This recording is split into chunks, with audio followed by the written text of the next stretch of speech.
那就是 想到今天我們就來跟大家開場，跟這個曾經自霸空中的一隻英雄打的這一場比賽。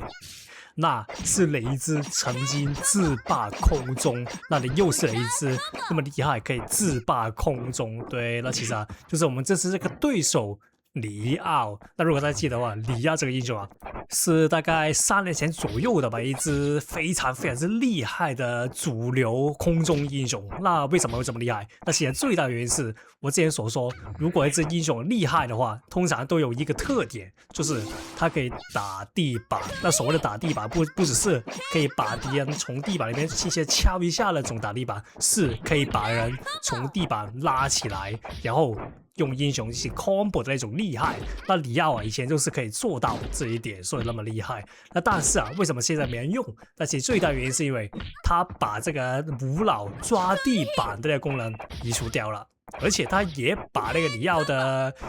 空中的敏捷度調低了，就是現在沒有以前初版本那個那麼厲害的那個靈敏度，所以導致里奧這個英雄變得越來越少人使用，就是他對於技術的那個需求越來越大。那通常這種英雄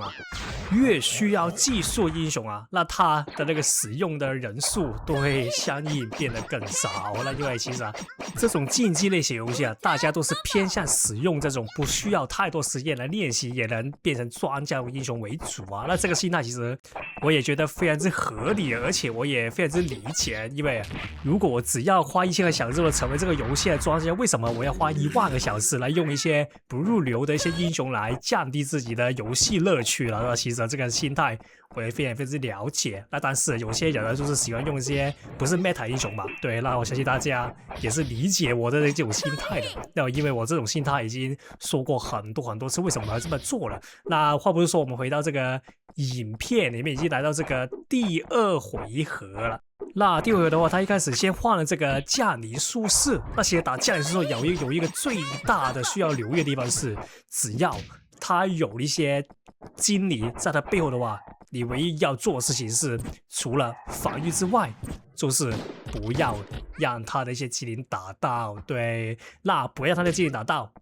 那你要怎麼做？那其實最大的做法，就是最有用的做法，我覺得就是直接跑開。那因為自從上次的更新，大概半年前的更新那降臨術士已經改掉了，就是他現在如果要位移的話，他是需要用能量來位移的。那如果他要用能量位移的話，就代表說他那個技能維持時間會大減少，所以的話跟他拉距離我覺得是打降臨術士目前最好的一個做法，就是不停的拉開距離。OK， 這邊的話他換為這個里奧了。那打里奧，那我們要注意的是，不要讓他這個鏟到，那個是第一點。第二點就是不要讓他的空中射雷射那個功能打到，那不然的話，2個也是他的起手式，被他抓到就要讓他打一連串的 combo 了。我這邊呢，你可以看到我的那2招技能都有，為什麼我剛才被他消技了，那還是能用技能？那其實是因為以前也說過，這種消技的一些裝備，他們所消技能是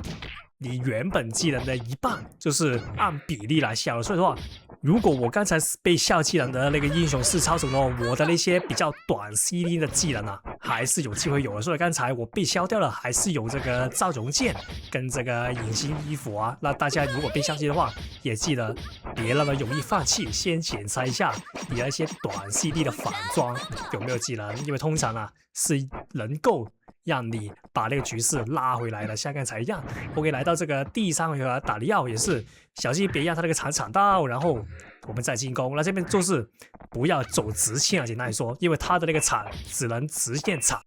簡單來說，就是他眼前那個方位，就是他正前方那個方位，不要出現在他那個正前方就行了。OK， 這邊的時候看到他那個雷射光是直接把我跪起來，就算我在空中也是，這個也是里奧以前非常之厲害的一點，他那個雷射可以打地板。對，這是以前那個功能，但現在已經改掉了。OK， 這邊的話可以抓到，那他背後招這隻的話，我們盡快給他黑毛 combo， 因為他這是沒有防禦的，而且他現在換了這個里奧，應該是打算用這個反裝但應該我猜是還沒技能，可能是因為他這個里奧沒有加頭盔 CD， 所以導致他的頭盔還沒存好。我這邊呢，剛才應該是打算用這個雷射光來把我射倒地但是他的能量應該是控制的不好，所以導致他沒有射到出來。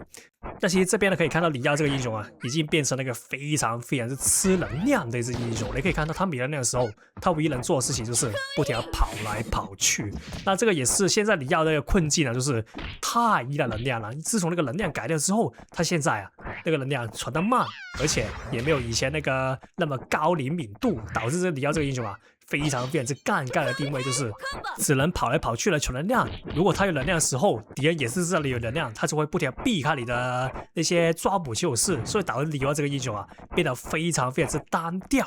我相信這個也是里奧這個英雄啊越來越少用的原因之一啊，十分之單調，用起來非常之無聊。我可以這邊做到，那應該是完結了。